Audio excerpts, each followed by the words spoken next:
My name's Jeremiah Alvarado.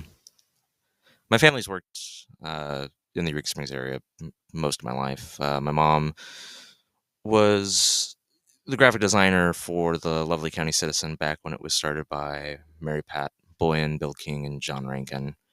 That was probably in the early 2000s. No, well, late 1990s. But she was a graphic designer there, and then has bounced around after that company was bought by Russ Communications. She bounced around between various of their newspapers before coming back to the Citizen, probably when I was in middle school, high school. And then in 2012, whenever it was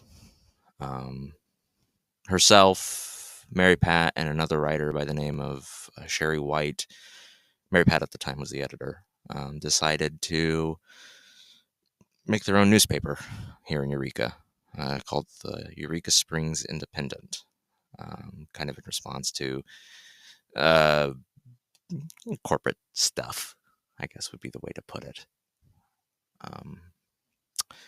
Corporate issues. So wanted to go independent. Oh, there's the name.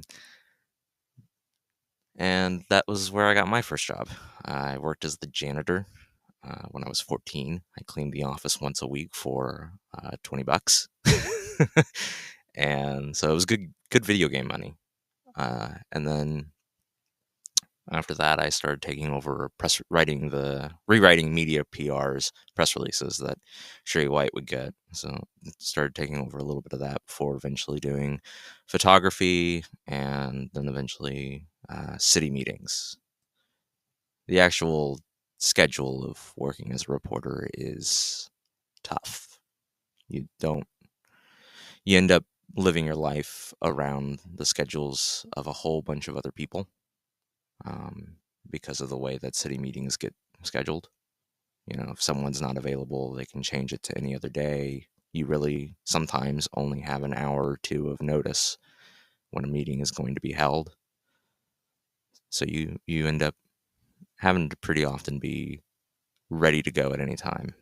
It makes it hard to spend time with your loved ones, with your kids. It can be tough. And the meetings can be, they're not always, but can be grueling.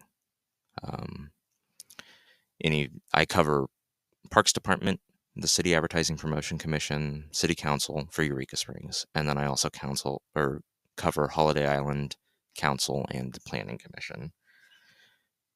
And especially in Eureka, I would say everyone has a very dominant personality when they come here. Everyone wants to have things not necessarily their way, but they have a vision.